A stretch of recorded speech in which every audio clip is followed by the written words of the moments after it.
Apakah makmum boleh mengucapkan amin jika imam belum mengucapkan amin?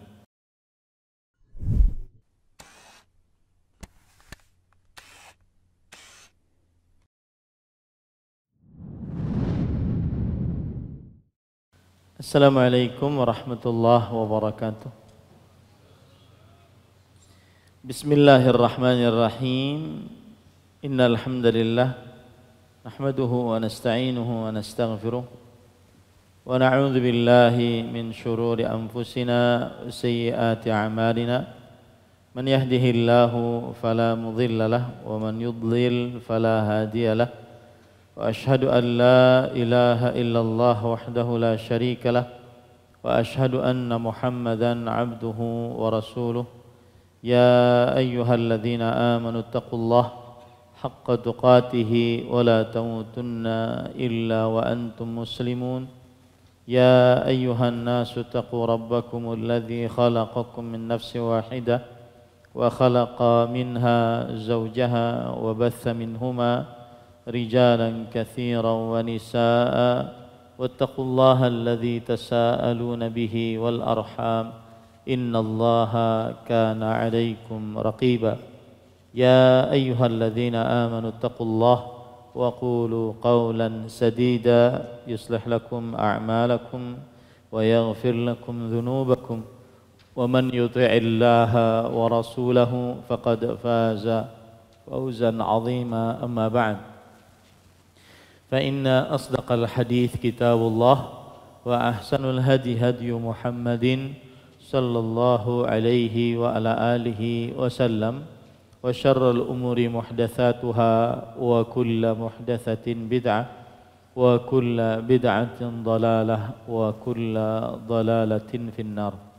Alhamdulillah, kita bersyukur pada Allah Subhanahu wa taala pada hari ini, hari Selasa malam Rabu 8 Rabiul Awal 1444 Hijriah.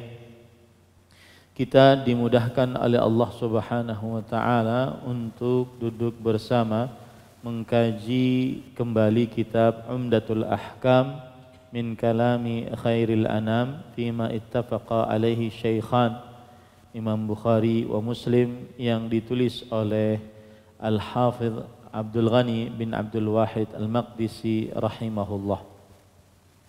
Salawat dan salam semoga selalu Allah berikan kepada Nabi kita Muhammad sallallahu alaihi wa ala alihi wasallam, pada keluarga beliau, para sahabat, serta orang-orang yang mengikuti beliau sampai hari kiamat kelak. Dengan nama-nama Allah yang husna dan sifat-sifatnya yang ulia, kita berdoa, Allahumma inna nas'aluka ilman nafi'an wa rizqan tayyiban wa amalan mutaqabbala, Allahumma amin. Ahibati fillah, afanillah wa iyyakum. Masih kita di dalam babul imamah yang ke-13, yaitu bab tentang menjadi imam di dalam sholat atau hukum-hukum yang berkaitan dengan sholat berjamaah. Dan pada pertemuan sebelumnya kita sudah sampai kepada hadis yang ke-82. Kita pada kesempatan kali ini membaca hadis yang ke-83. Qala al-musannifu rahimahullah, berkata penulis al-imam al-hafidh Abdul Ghani bin Abdul Wahid Al-Maqdisi rahimahullah, an Abi Hurairah radhiyallahu anhu anna Rasulullah sallallahu alaihi wa ala alihi wasallam qala idza ammana al-imamu fa aminu fa innahu man wafaqa ta'minuhu ta'minal malaikah ghufira lahu ma taqaddama min dhanbi.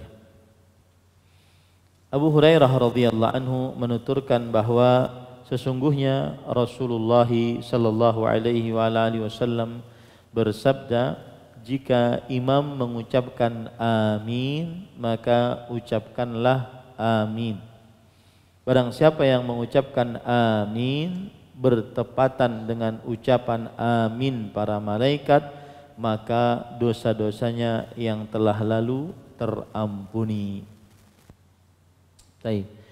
Abu Hurairah radhiyallahu anhu sudah sangat sering kita lewati. Beliau adalah sahabat Rasul sallallahu alaihi wasallam dan nama beliau lengkapnya Abdurrahman bin Sakhr Ad-Dausi rahimahullahu taala, yaitu beliau dahulunya sebelum beragama Islam namanya Abdus Syams, budaknya matahari atau hambanya matahari.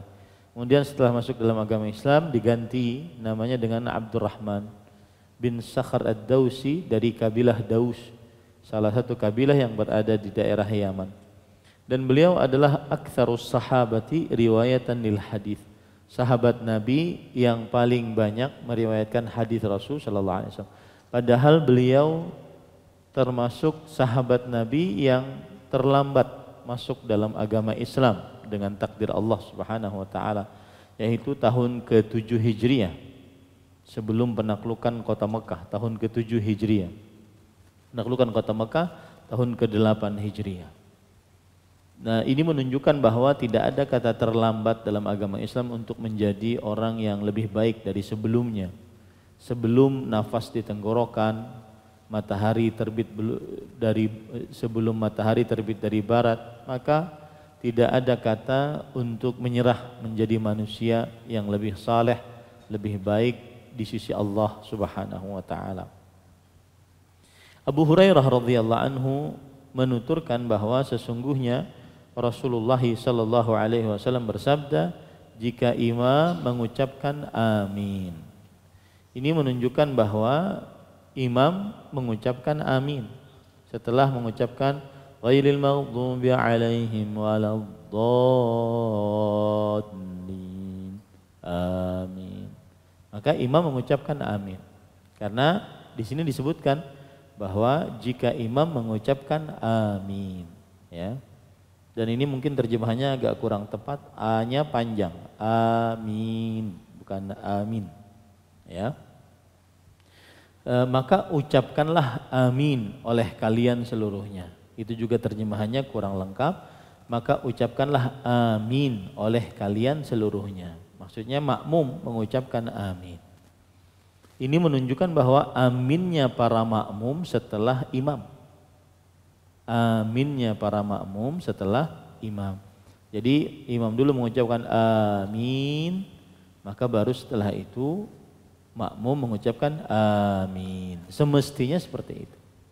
Akan tetapi sekarang ini kita kadang-kadang imam sudah mengucapkan baru mengucapkan waladdallin, maka makmum langsung amin. Itu juga ada riwayatnya. Itu juga ada riwayatnya. Jadi dua-duanya ada riwayatnya. Baik makmum mengucapkan amin setelah aminnya para imam, atau makmum mengucapkan amin saat imam mengucapkan waladdallin. Dua-duanya ada riwayatnya. Baik. Dan arti amin nanti kita akan jelaskan di sini, arti amin, ya. Ya, nanti akan dijelaskan insyaallah arti amin. Tapi barang siapa yang mengucapkan amin bertepatan dengan ucapan amin para malaikat. Amin para malaikat. Ini menunjukkan bahwa mengikuti di dalam ucapan dan waktu. Ya, jadi kapan para malaikat mengucapkan amin? Setelah imam mengucapkan amin. Jadi kita mengucapkan amin setelah imam mengucapkan amin. Itulah saat para malaikat mengucapkan amin. Maka hendaknya seseorang mengucapkan amin setelah aminnya para imam. Dan saat itulah para malaikat mengucapkan amin. Nah, siapa yang mengucapkan amin bertepatan dengan ucapan para malaikat amin? Ini menunjukkan kesepakatan waktu dan ucapan. Ada lagi yang mengatakan bahwa yang dimaksud dengan aminnya para malaikat bertepatan dengan amin kita itu maksudnya adalah keikhlasan dan kekhusyuan. Artinya keikhlasan saat sholat dan kekhusyuan saat sholat menunjukkan akhirnya kita aminnya makmum sama dengan aminnya para malaikat karena ikhlas dan karena khusyuk. Ini pendapat yang kedua.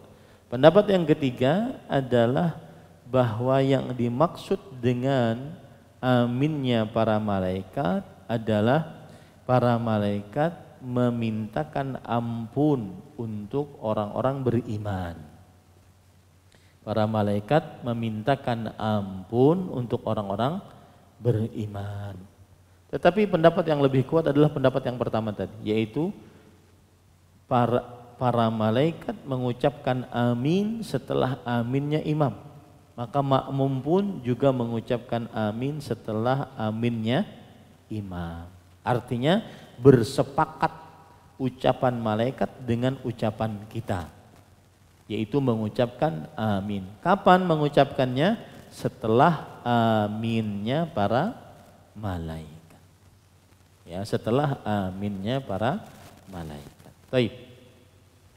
Para ikhwah, hadis ini ada berbagai macam pelajaran dan permasalahan di dalamnya. Yang pertama, siapakah para malaikat yang mengucapkan amin? Ya, siapa para malaikat yang mengucapkan amin?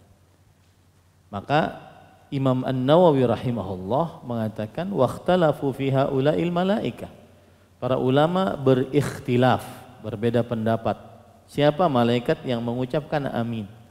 Qila humul hafadhah wa qila ghairuhum. Ada yang mengatakan bahwa yang mengucapkan amin adalah para malaikat al-hafadhah, para penjaga. Kan kita ini dijaga oleh malaikat kanan dan kiri. Ya. Maka itulah yang mengucapkan amin. Ada lagi yang berpendapat bahwa selain mereka, selain para malaikat yang di kanan dan di kiri yang mengucapkan amin. Lihat lagi penjelasan dari Al-Hafidh Ibnu Hajar. Mana yang lebih tua antara Imam Nawawi dengan Al-Hafidh Ibnu Hajar? Ini dua ulama besar mazhab Syafi'i. Ya, Imam Nawawi ulama Islam abad ke-7 Hijriah. Wafat pada tahun 676 Hijriah. Berarti beliau ulama Islam abad ke-7 Hijriah. Al-Hafidh Ibnu Hajar ulama Islam abad ke-10 Hijriah. Atau ke-9 Hijriah. Berarti lebih tua Imam Nawawi. Makanya Al-Hafidh Ibnu Hajar sering menukil perkataan Imam Nawawi di dalam kitab beliau Fathul Bari. Al-Hafidh Ibnu Hajar Al-Asqalani rahimahullah menyebutkan, "Tsumma inna zahirahu anna al-murada bil malaikati jami'ahum." واختاره ابن بزيزة وقيل الحفظة منهم وقيل الذين يتعاقبون منهم إذا قلنا إنهم غير الحفظة والذي يظهر أن المراد بهم من يشهد تلك الصلاة من الملائكة ممن في الأرض أو في السماء. Kata Al-Hafidh Ibnu Hajar, ada yang mengatakan bahwa yang mengucapkan amin itu seluruh malaikat. Yang mengucapkan amin itu adalah seluruh malaikat. Berarti tidak bisa terhitung, itu jumlahnya sangat banyak. Ada lagi yang mengatakan yang mengucapkan amin dari para malaikat adalah al-hafadhah tadi, yang menjaga kanan dan kiri. Ada lagi yang mengatakan bahwa yang mengucapkan amin adalah malaikat yang saling bergantian ketika menjaga di siang hari dan di malam hari. Wallahu alam, pendapat yang lebih kuat kata Imam Al-Hafidh Ibnu Hajar bahwa yang mengucapkan amin dari para malaikat adalah yang mengikuti sholat dari para malaikat, baik yang ada di langit ataupun yang ada di bumi. Ini juga menunjukkan banyaknya yang mengucapkan amin. Baik, sekarang permasalahan yang kedua, hukum mengucapkan amin. Apa hukum mengucapkan amin? Maka para ikhwah yang dirahmati oleh Allah, hukum mengucapkan amin bagi makmum hukumnya adalah wajib. Wajib berarti kalau ditinggalkan berdosa, diancam siksa. Ya, hukumnya wajib. Dan ini adalah pendapat dari Al-Hafidh Ibnu Hajar Al-Asqalani rahimahullah, bahwa wujubuhu 'alal ma'mum amalan bi dhahiril amr, yaitu wajib bagi para makmum karena di dalamnya ada perintah, idza ammanal imamu fa aminu, jika imam mengucapkan amin maka ucapkanlah oleh para makmum amin. Ucapkanlah, di situ ada perintah. Ya, ucapkanlah bagi para makmum ucapan amin. Baik. Para ikhwan yang dirahmati oleh Allah, dan ada lafaz, lihat, ada lafaz seperti yang sudah saya sebutkan tadi. Idza qala al-imam waladhdallin faqulu amin. Jika imam mengucapkan waladhdallin, maka ucapkanlah amin. Nah, ini berarti dua. Boleh kita mengucapkan dua-duanya. Entah imam mengucapkan amin baru kita mengucapkan amin, atau imam mengucapkan waladhdallin baru kita mengucapkan amin. Dua-duanya diperbolehkan. Ya, dua-duanya diperbolehkan. Yang keliru adalah imamnya belum habis, sudah amin berdahulu. Ini keliru. Waladhdallin, amin. Ini keliru. Ya, yang benar adalah antara dua. Imam mengucapkan waladhdallin sampai selesai, baru kita amin. Faqulu, ucapkanlah. Di situ perintah. Ucapkanlah. Ya, perintah, wal aslu fil amri lil wujub. Asal hukum perintah menunjukkan kepada kewajiban. Baik. Jadi pendapat yang lebih kuat hukumnya apa? Wajib. Ucapan amin hukumnya adalah wajib. Baik. Kemudian permasalahan yang ketiga, apakah wajib bagi imam mengucapkan amin? Wajib enggak bagi imam mengucapkan amin? Tadi kan bagi makmum. Maka wallahu a'lam, para ikhwah yang dirahmati oleh Allah, para ulama jumhur sebagaimana disebutkan oleh Imam An-Nawawi rahimahullah dalam kitab Al-Majmu' Syarhul Muhadzab, bahwa yustahabbulah wala yajib, dianjurkan saja, tidak wajib. Jadi imam, kalau jadi imam, ghairil maghdubi alaihim waladdallin, kemudian amin kata makmum, imamnya tidak mengucapkan amin, maka tidak mengapa, karena yang namanya mustahab itu pengertiannya adalah jika ditinggalkan tidak berdosa dan tidak diancam siksa. Nah, ini pendapat jumhur ulama. Ya, pendapat jumhur ulama rahimahumullahu taala. Dan kalau jumhur berpendapat itu jangan mudah-mudah untuk menyelisih. Bukan tidak boleh menyelisih pendapat jumhur, tapi jangan bermudah-mudah menyelisih pendapat jumhur. Jumhur di sini mayoritas para ulama. Ya, meskipun tidak menjamin pendapat mayoritas kemudian benar selalu, tidak juga. Ya, seperti itu. Tapi permasalahan selanjutnya, apakah makmum boleh mengucapkan amin jika imam belum mengucapkan amin? Ini yang tadi kita bahas kan? Apakah makmum boleh mengucapkan amin jika imam belum mengucapkan amin? Maka Imam Nawawi rahimahullah, beliau mengatakan, amma idza lam yu'amminil imamu fayustahabbu lil ma'mumi at-ta'mina jahran bila khilaf. Jika imam tidak mengucapkan amin, maka dianjurkan bagi makmum untuk mengucapkan amin dengan keras tanpa ada ikhtilaf di antara para ulama.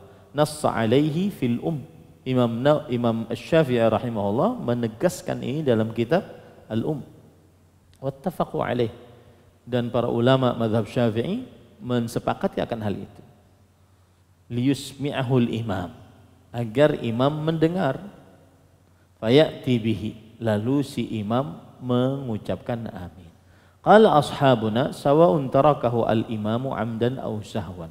Para ulama mazhab Syafi'i yang belum pernah bertemu dengan mazhab Syafi'i namanya ashab. Ya.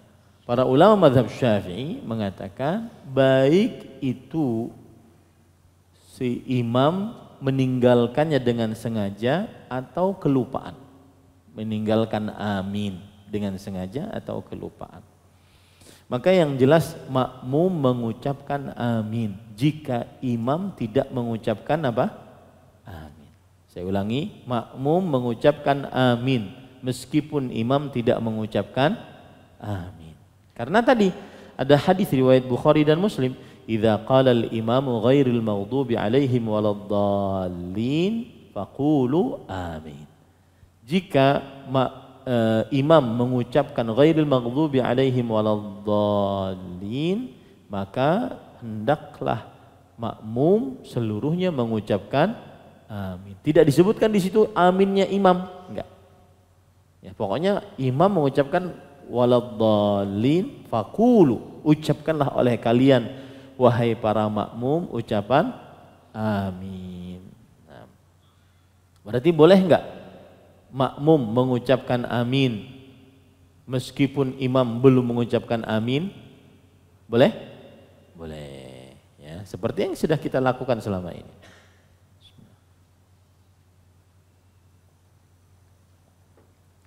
Baik. Hukum mengeraskan bacaan amin. Amin. Hukum mengeraskan bacaan amin. Maka bagi imam, pendapat yang kita ambil ya, bagi imam mengeraskan bacaan amin. Begitu juga makmum yang di belakangnya. Imam mengucapkan aminnya dengan keras, makmum yang di belakangnya juga mengucapkan amin dengan keras. Dan ini adalah pendapat mazhab Syafi'i, mazhab Imam Ahmad, Ishaq bin Rahawai, Imam Ibnu Abi Syaibah, dan amatu ahlil hadis, kebanyakan para ulama hadis. Mereka berdalil dengan hadis tadi yang kita baca ini, idza ammanal imamu fa aminu. Jika imam mengucapkan amin, maka oleh kalian ucapkanlah amin seluruhnya. Nah, ini menunjukkan bahwasanya makmum mendengar ucapan siapa? Ucapan aminnya imam. Makmum mendengar ucapan aminnya imam. Nah, kemudian ada hadis di dalam hadis Wa'il bin Hujur radhiyallahu anhu bahwa beliau mendengar Nabi Muhammad sallallahu alaihi wasallam membaca waladdallin faqala amin yamuddu biha sautah. Nabi Muhammad sallallahu alaihi wasallam memanjangkan suaranya amin. Nah, ini menunjukkan bahwa suaranya keras. Ya, suaranya keras. Kemudian juga berkata Atha bin Abi Rabah. Atha bin Abi Rabah seorang tabi'i. Beliau berkata, "Adraktu mi'ataini min ashabi Muhammadin sallallahu alaihi wasallam. Idza qala al-imam waladdallin sami'tu lahum dajjatan bi amin." Lihat ya. Aku mendapati 200 orang dari sahabat Rasulullah sallallahu alaihi wasallam. Seluruhnya jika imam mengucapkan waladdallin, maka aku mendengar suara yang gemuruh dari mereka dengan membaca amin. Jadi keras ya. Ya, bacanya apa? Keras. Dajjah itu suaranya gemuruh, keras gitu. Amin gitu ya. Ini para ikhwah yang dirahmati Allah. Taib. Permasalahan selanjutnya, kapan makmum mengucapkan amin? Kapan makmum mengucapkan amin? Kita ambil perkataan dari Al-Hafidh Ibnu Rajab Al-Hambali. Beliau juga mempunyai kitab namanya Fathul Bari, sebagaimana Al-Hafidh Ibnu Hajar Al-Asqalani. Cuma Al-Hafidh Ibnu Rajab ini bermadzhab Hambali, Al-Hafidh Ibnu Hajar bermadzhab Syafi'i. Al-Hafidh Ibnu Rajab Al-Hambali mempunyai kitab juga Fathul Bari, syarah Sahih Bukhari juga. Wa yakunu ta'minul ma'mumin ma'a ta'minil imam la qablah wa la ba'dahu 'inda ashabina wa ashabi Syafi'i. Menurut ulama mazhab Hambali dan mazhab Syafi'i, maka aminnya para makmum itu bersamaan dengan aminnya imam. Bersamaan dengan aminnya imam. Tidak sebelumnya, tidak setelahnya. Jadi imam maka kita juga amin. Ya. Wa qalu la yustahabbu lil ma'mum muqaranatu imamihi fi syai'in ghairi hadza. Maka para ulama mereka juga mengatakan tidak dianjurkan makmum menyamai imam kecuali dalam hal ini saja. Jadi imam boleh disamai oleh makmum dalam hal amin saja. Ketika imam mengucapkan maka makmum juga langsung boleh mengucapkan amin. Ini pendapat ulama madhab Hambali dan madhab Syafi'i. Fa innal kulla yu'amminuna ala du'ail Fatihah. Alasan mereka karena seluruhnya mengamini doa yang ada dalam surah Al-Fatihah. Wal malaikatu yu'amminuna aidan ala hadzal du'a. Dan para malaikat juga mengamini doa ini. Apa doanya? Ihdinas siratal mustaqim siratal ladzina an'amta 'alaihim ghairil maghdubi 'alaihim waladdallin. Ya, para malaikat juga mengamini doa ini. Fa yushra'ul muqaranatu bit-ta'min lil imami wal ma'mum. Maka disyariatkan untuk sama antara aminnya imam dengan aminnya makmum, kata mereka. Liyuqarina dzalika ta'minal malaikati fis sama, agar sama hal itu dengan pengucapan aminnya para malaikat yang ada di langit.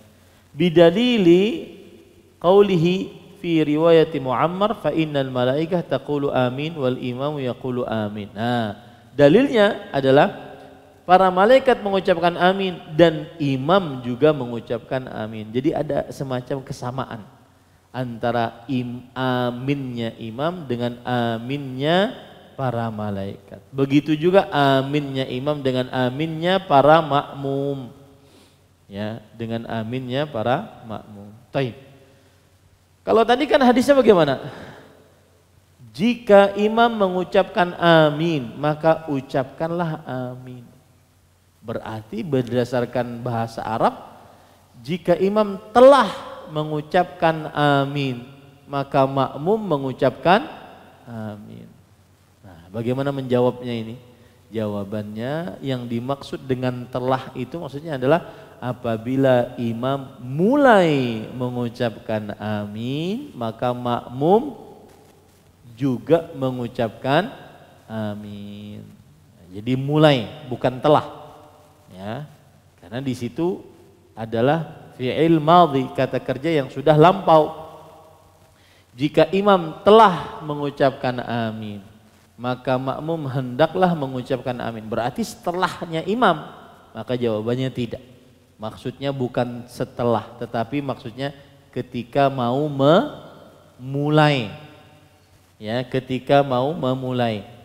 Seperti waladdallin, maka makmum juga mengikuti amin. Seperti yang sudah kita ucapkan tadi, bahwa tidak boleh menyamai imam. Si makmum tidak boleh menyamai imam kecuali hanya dalam ucapan ini saja. Sama boleh, ya, ucapan ini sama boleh. Taib. Pada ikhwah yang dirahmati oleh Allah Subhanahu wa taala. Sekarang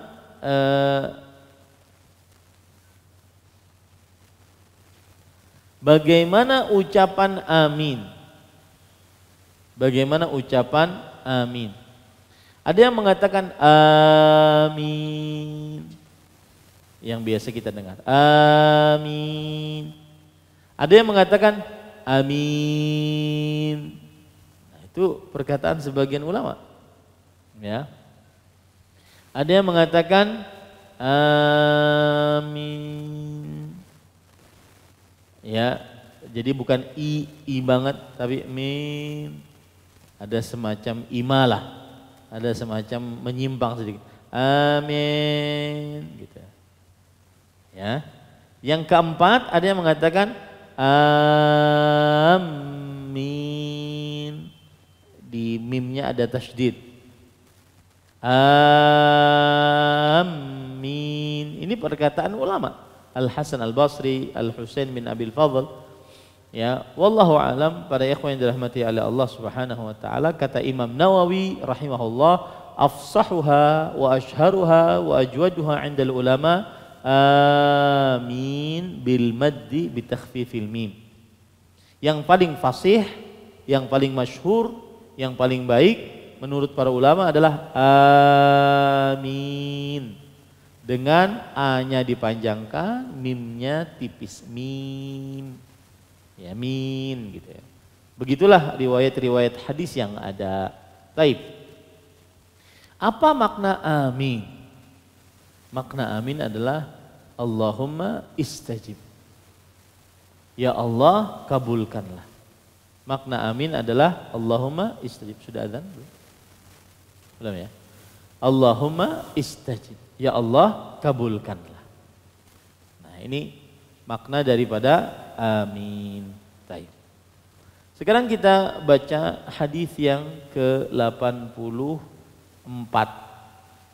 Dan ini sebelum hadis yang ke-84, saya ingin mengingatkan bahwa ucapan amin pada sholat besar pahalanya, diampuni dosanya yang telah lalu, maka jangan diremehkan. Ya, diampuni dosanya yang telah lalu, maka jangan pernah diremehkan. Baik. Kita baca hadis yang ke-84. An Abi Hurairah radhiyallahu anhu anna Rasulullah sallallahu alaihi wa ala alihi wasallam qala idza shalla ahadukum lin-nasi falyukhaffif fa inna fihim ad-dha'ifa was-saqima wa dhal hajah wa idza shalla ahadukum li nafsihi falyutawwil ma syaa.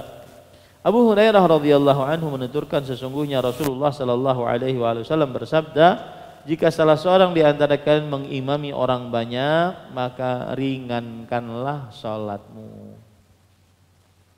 Apa maksudnya ringankan sholat? Ringankan sholat artinya melihat keadaan makmum. Ada yang tua, ada yang anak-anak kecil, ada yang ibu-ibu bawa anak, ya, maka ringankanlah, tidak terlalu panjang. Nanti kita akan jelaskan. Kemudian karena di antara mereka ada yang lemah, sakit dan memiliki banyak urusan. Jika salah seorang di antara kalian mengerjakan sholat sendiri, hendaklah dia memanjangkan sholat semaunya. Nah, itu tadi hadis yang ke-84. Kalau sholat menjadi imam untuk banyak orang, maka ringankanlah. Karena di dalamnya ada orang lemah, sakit, punya keperluan. Jika sholat sendirian, maka silahkan panjangkan sekehendaknya. Baik, sekarang hadis yang ke-85. An Abi Mas'ud Al-Ansari Al-Badri radhiyallahu anhu qala jaa rajulun ila Rasulillah sallallahu alaihi wa ala alihi wasallam faqala inni la ata'akhkharu an salati as-subh min ajli fulan mimma yutilu bina fiha qala fama ra'aytu an-nabiyya sallallahu alaihi wasallam ghadiba fi maw'izatin qattu ashadda mimma ghadiba yawma idh faqala ya ayyuhan nas inna minkum munaffirin fa ayyukum amma an-nas falyujiz fa inna min waraihi al-kabira was-saghira wa dhal hajah. Dari Abu Mas'ud Al-Ansari Al-Badri, artinya Abu Mas'ud radhiyallahu anhu, beliau ini adalah seorang sahabat Rasul sallallahu alaihi wasallam, dan Abu Mas'ud beda dengan Abdullah bin Mas'ud. Abu Mas'ud beda dengan Abdullah bin Mas'ud radhiyallahu an. Dan Abu Mas'ud Al-Ansari dari kaum Ansar. Abu Mas'ud Al-Ansari dari kaum Ansar. Sedangkan Al-Badri berarti beliau adalah seorang yang pernah tinggal di Al-Badr, ya. Badr yang dimaksud di sini bukan berarti beliau pernah ikut perang Badar, karena Abu Mas'ud Al-Ansari ini adalah sahabat Nabi yang kecil di zamannya, belum bisa ikut perang Badar waktu itu. Akan tetapi beliau yang pernah tinggal di daerah Badar, dan nama beliau adalah Uqbah bin Amr bin Tha'labah. Uqbah bin Amr bin Tha'labah.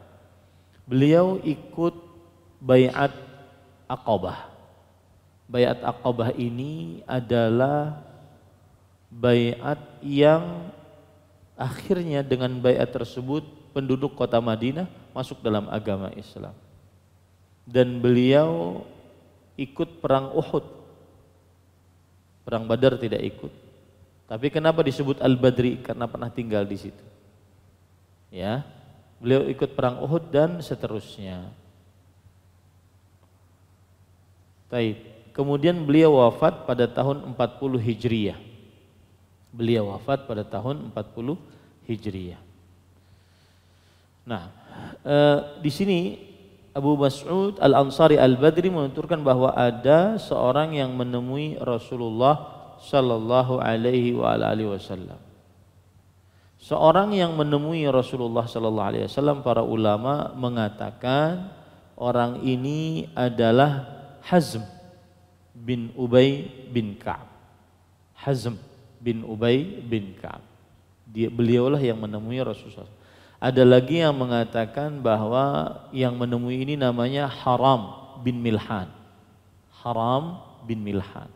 Ada lagi yang mengatakan bahwa yang menemui ini namanya Sulaim bin Al-Harith. Ala kullin, terjadi beberapa perbedaan di antara para ulama rahimahumullah. Ada seseorang yang menemui Rasulullah SAW dan berkata, sesungguhnya aku benar-benar mengakhirkan sholat subuh karena imam memanjangkan sholatnya. Karena imam memanjangkan sholat. Artinya orang ini tidak mau hadir di awal-awal sholat subuh karena imam sangat panjang sholatnya. Baik. Abu Mas'ud mengatakan,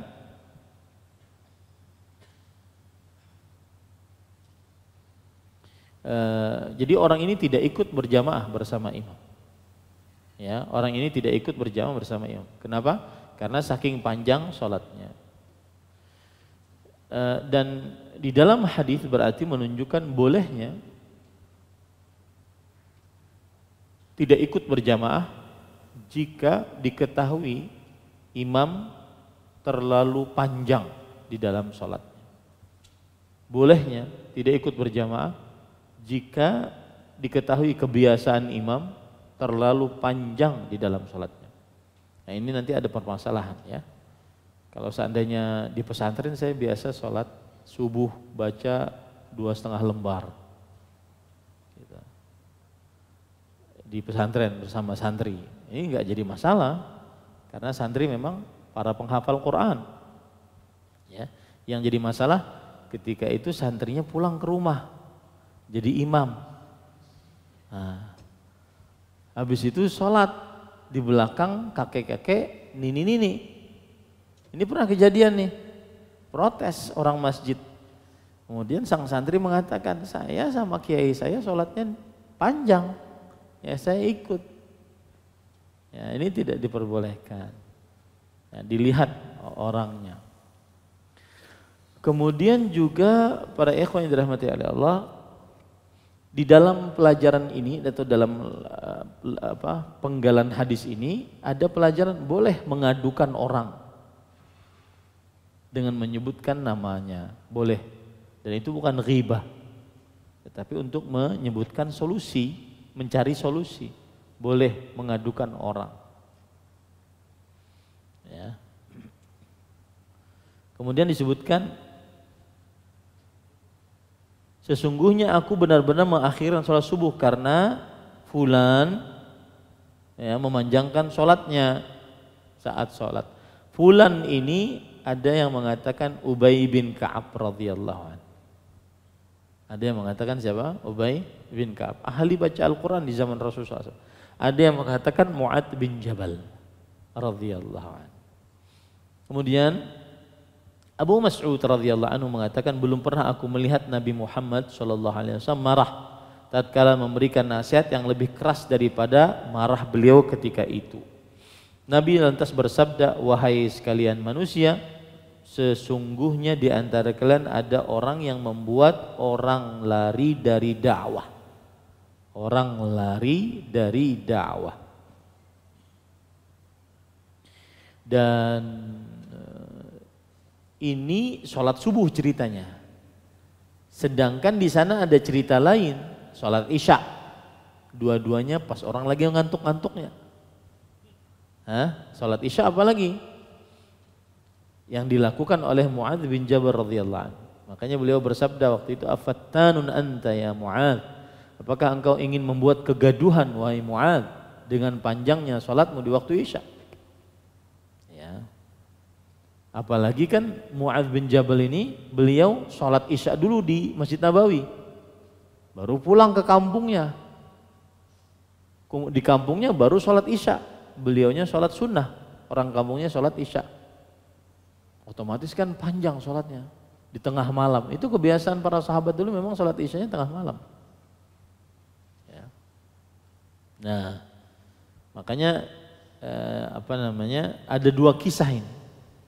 Ada yang memanjangkan di sholat subuh Ubay bin Ka'ab radhiyallahu anhu, ada yang mengatakan ini adalah Mu'adz bin Jabal radhiyallahu anhu. Baik. Barang siapa mengimami orang banyak, hendaknya dia mempersingkat sholatnya, karena sesungguhnya di belakangnya ada orang sudah tua, anak kecil, dan orang yang memiliki banyak urusan. Baik. Kita ambil beberapa pelajaran yang kita bisa ambil dari hadis ini. Yang pertama, batasan meringkas sholat bagi imam. Sholatnya yang ringkas bagi imam. Karena ada sebagian terlalu ringkas, ada sebagian terlalu panjang. Dua-duanya keliru. Lalu batasannya apa? Ya, terlalu ringkas, misalkan sholat subuh bacanya qul ya ayyuhal kafirun qul huwallahu ahad. Iqamahnya lakas habulang. Ya. Ada enggak masjid seperti itu? Ya ada. Ini terlalu ringkas ya. Maka para ikhwan yang dirahmati oleh Allah Subhanahu wa taala, kata Imam An-Nawawi rahimahullah, wa huwal amru lil imami bi takhfifis shalah bihaitsu la yukhillu bi sunnatiha wa maqasidiha. Yang namanya diperintahkan imam untuk meringkas sholatnya adalah ringkasan sholat yang tidak mengurangi sunnah-sunnah sholat dan tidak mengurangi maksud-maksud sholat. Wa annahu idza shalla nafsi tawwala ma syaa fil arkan allati tahtamilu tatwil wa hiya al-qiyam war ruku' was sujud wat tasyahhud dun al-i'tidal wal julus baina sajdatain. Nah, jika dia sholat sendirian, maka dia bisa memperpanjang di tempat-tempat yang diperintahkan untuk diperpanjang, seperti saat berdiri baca surat panjang, saat ruku, saat sujud, saat tasyahud, ya, saat tasyahud, kemudian duduk di antara dua sujud, itu dia boleh panjang, ya. Ini kalau dia sholat sendirian. Jadi intinya yang namanya meringkas itu perkara yang nisbi, perkara yang tidak paten. Ya, ada yang mengatakan ini ringkas sudah padahal panjang. Ada yang mengatakan ini panjang padahal ringkas. Ya, jadi dia perkara yang tidak bisa ditentukan apa batasannya. Taib. Kemudian para ikhwan yang dirahmati oleh Allah Subhanahu wa taala, dan dua-duanya salah. Ya, terlalu panjang atau terlalu ringkas. Ini kadang terlalu ringkas sampai rukuknya pun ringkas, sujudnya pun ringkas. Ya, duduk di antara dua sujud pun ringkas, sekali ringkas. Ini seperti orang tidak bernafas sholatnya. Ya, ini tidak dibenarkan. Maka batasannya adalah jangan sampai melalaikan sunnahnya dan maksud dari sholat tersebut. Ya. Lihat perkataan Imam Ibnu Qayyim Al-Jauziyah. Fat-takhfif amrun nisbi meringkas sholat itu perkara yang samar-samar. Yarji'u ila ma fa'alahu Nabi. Ini semua dikembalikan kepada apa yang dikerjakan oleh Nabi Muhammad SAW. Wa wajaba wa wadhaba alaihi la ila syahwatil ma'mumin. Dan bagaimana Nabi melakukannya terus menerus, bukan kepada kehendak para makmum. Fa innahu lam yakun ya'muruhum bi amr thumma yukhalifuhu. Beliau tidak mungkin memerintahkan sebuah perintah kemudian beliau menyelisihinya. Wa qad ulima anna min wara'ihil kabir wad dha'if wa dzal hajah falladzi fa'alahu wat takhfif alladzi umira bih. Kadang Nabi Muhammad SAW salatnya panjang kan? Baca Al-Baqarah. Habis itu baca apa lagi? Baca Ali Imran, baca An-Nisa. Panjang salatnya, ya. Maka tidak mungkin Rasulullah SAW memerintahkan sesuatu lalu beliau sendiri langgar itu perintah. Nah, berarti di sini ringkas di sini perkara yang nisbi, samar-samar. Dikembalikan kepada apa yang dikerjakan oleh Rasulullah Sallallahu Alaihi Wasallam. Ketika beliau salat subuh, beliau panjang sekali, dan di belakang beliau juga ada orang lemah, ada wanita, ada orang-orang yang banyak urusan. Ya, fa innahu kana yumkin an takuna salatuhu atwal min dzalika bi adhafin mudha'afa, fa hiya khafifatun nisbah ila atwali minha. Jadi gini, yang namanya ringkas itu adalah perkara yang samar-samar. Menurut yang sebelumnya, ringkas lebih ringkas daripada sebelumnya. Sebelumnya mungkin panjang, diringkas. Ya, ringkasan ini juga panjang sebenarnya. Paham maksudnya? Sebelumnya panjang, diringkas. Ringkasan ini juga sebenarnya apa? Panjang. Nah, begitu. Jadi dilihat orangnya, ya, dilihat orangnya.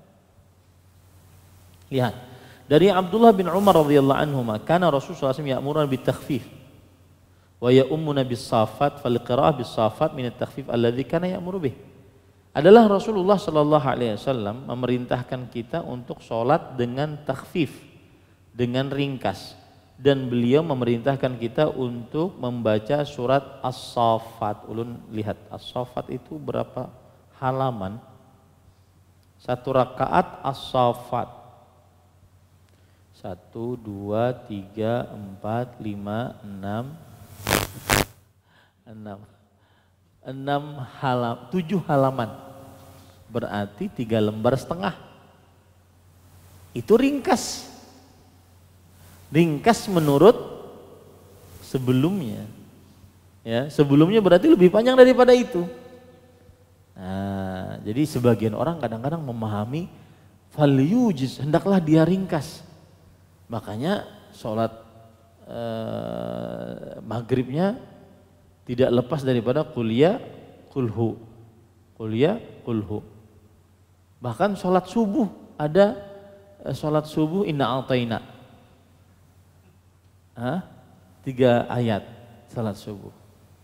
Nah, ini tidak tepat. Jadi ringkas di sini bukan berarti ringkas sebenar-benarnya ringkas, tetapi dia perkara yang nisbi. Nisbi itu samar-samar, ringkas daripada sebelumnya. Sedangkan ringkasnya ini adalah juga panjang sebenarnya. Nah, seperti itu ya. Wallahu a'lam. Alhamdulillahilladzi bi ni'matihi tatimmus shalihat. Selesai bab yang ke-13. Kita insyaallah masuk kepada bab yang ke-14, bab tata cara sholat Nabi. Masya Allah, ini bab penting ya, karena banyak hadisnya, ya, banyak hadisnya. 86, 96, 10 hadis, sekitar 14 hadis lah. Ya, insya Allah kita bahas bab sifat sholat Nabi pada pertemuan yang akan datang. Dan saya lihat banyak kawan-kawan yang baru, ajak kawan-kawan yang lain lagi untuk bisa hadir di majelis ilmu ini. Karena jangan sampai kebaikan itu hanya sampai kepada kita, tetapi juga kepada orang lain, sehingga kita juga mendapatkan kebaikan-kebaikan. Daripada manggut-manggut di rumah, ya tidak ada kerjaan, antara maghrib dan isya silahkan berhadir. Ya. Apalagi saya tuh ada kepikiran tadi, yang ikhwah-ikhwah yang rumahnya di sini di absen, tanda tangan tuh yang kada hadir ditakuni, kenapa pian kada hadir? Ya. Ya, salah satu faedah kita bikin masjid di dalam perumahan kan agar bisa berhadir di majelis ilmu. Demikian. Ini yang bisa kita sampaikan. Sallallahu Nabi Muhammad walhamdulillahirabbil alamin. Jika ada yang bertanya silakan. Nah, Ustaz, pada waktu pengucapan amin, minnya itu sepanjang A atau sama saja atau bagaimana Ustaz? Yang pertama. Yang kedua, jika kita menjadi makmum saat i'tidal, apakah kita juga mengucapkan sami Allahu liman hamidah? Ustaz. ya. Pertanyaan yang pertama adalah minnya itu sama dengan a atau tidak? Jawabannya iya, sama. Amin. Sama dia. Antara panjangnya a dengan panjangnya min sama. Amin. Itu adalah mad wajib muttasil. Amin. Kemudian min mad arid lis sukun. Mata'arid lis-sukun. Ya, dua-duanya panjang. Nah.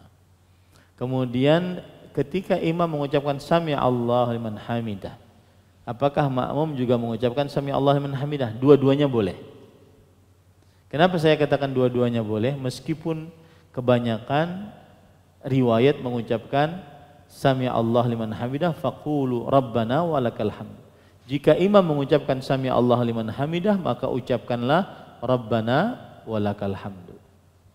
Itu riwayat jelas sekali bahwa makmum mengucapkan Rabbana walakal hamdu. Tapi makmum boleh mengucapkan sami Allah liman hamidah. Kenapa? Karena Rasul sallallahu alaihi wasallam bersabda, "Shallu kama raaitumuni usalli." Salatlah kalian sebagaimana kalian melihat aku salat. Dan Nabi Muhammad sallallahu alaihi wasallam ketika salat beliau mengucapkan sami Allah liman hamidah.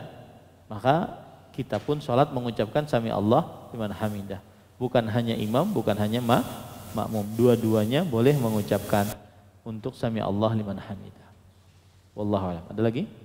Nah. Assalamualaikum warahmatullahi wabarakatuh. Waalaikumsalam. Kita sering mendapati ketika sholat zuhur pas para imam fajar itu berbeda jelas. Jadi apakah itu wajib mengucapkan atau dan juga wajib mengucapkan amin? Ya. Zuhur. Bismillah, walhamdulillah. Asal hukum sholat zuhur, sholatnya dibaca oleh imam dengan suara yang lirih. Kalaupun karena mikrofon pembesar suaranya terlalu dekat, akhirnya imam terdengar. Dan ini biasa dikerjakan oleh Nabi Muhammad SAW. Beberapa kali beliau mengeraskan bacaan saat sholat zuhur, tetapi tidak terlalu keras, sekedar terdengar gitu. Ya, bukan seperti sholat maghrib, isya atau subuh, tetapi sekedar terdengar. Maka bagaimana kita? Karena asal hukumnya adalah suaranya lirih, tidak seperti kita suaranya yang keras. Maka baca saja, makmum membaca saja, tidak perlu menyamakan dengan seperti suara yang sedang keras. Ini misalkan imamnya kedengaran Alladhdallin, amin. Maka kita tidak perlu aminnya disamakan dengan imam. Bacaannya juga tidak perlu disamakan dengan imam. Wallahu a'lam. Ini ada pertanyaan, apa hukumnya misalnya kita melihat suatu barang di Shopee, terus kita ingin menjual kembali atau open pre-order barang tersebut lewat status WA. Lalu ada pemesanan barang tersebut tapi dengan bayarnya saat barang ready. Apakah ini dibenarkan Ustaz? Apakah ini yang dinamakan jual beli hutang dengan hutang? Barakallahu fikum wa fiik barak. Jawabannya adalah asal hukum seorang yang menjual barang tidak diperbolehkan dia menjual barang kecuali setelah dia memilikinya. Rasulullah SAW bersabda kepada Hakim bin Hizam, "Ya Hakim, la tabi' ma laysa indak."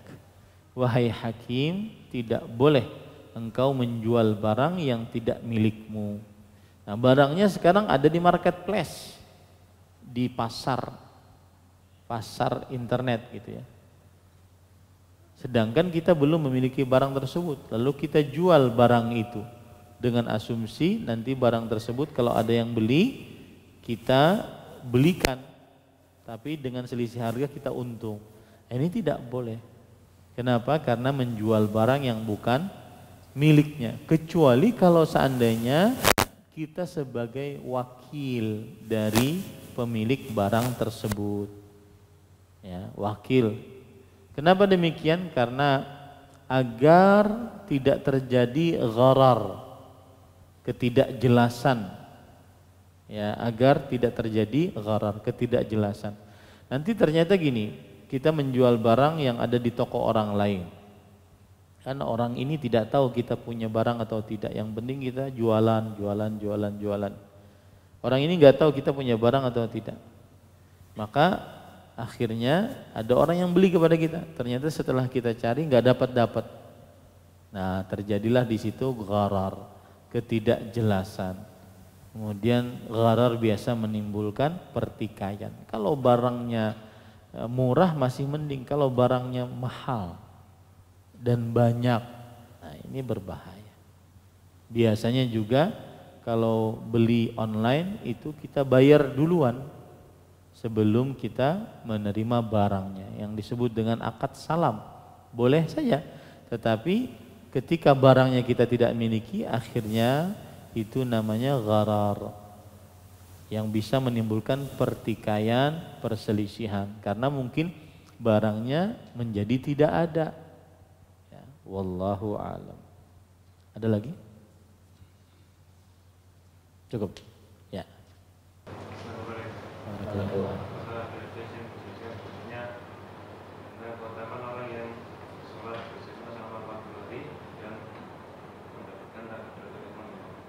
Ada hadis dari Anas bin Malik radhiyallahu anhu, riwayat Imam Tirmidzi. Man adraka takbiratul ihram ma'al imam 40 yawman kutiba lahu bara'atun minan nifaq wa bara'atun minan nar. Siapa yang sholat 40 hari tidak pernah tertinggal takbiratul ihram imam 40 hari, maka dituliskan untuknya 2 keterlepasan. Terlepas dari sifat munafik, yang kedua terlepas dari api neraka. Itu ada hadisnya begitu. Cuma ada hadis yang lain, siapa yang sholat 40 hari di Masjid Nabawi, maka akan seperti ini, itu hadisnya lemah. Tapi dikerjakan oleh sebagian jamaah haji. Makanya mereka biasanya kalau hajian yang reguler ya, itu di Madinah selama 8 hari. 8 hari, karena 5 kali 8, 40. Mereka mengambilnya bukan 40 hari tetapi 40 kali sholat. Akhirnya setelah 40 kali sholat di Masjid Nabawi, esoknya kada berjamaah lagi di Masjid Nabawi. Ketika ditanya kenapa, sudah aku arba'inan 40. Nah, ini hadisnya lemah, pengamalannya juga keliru. Yang benar adalah 40 hari tidak pernah terlepas takbiratul ihram imam.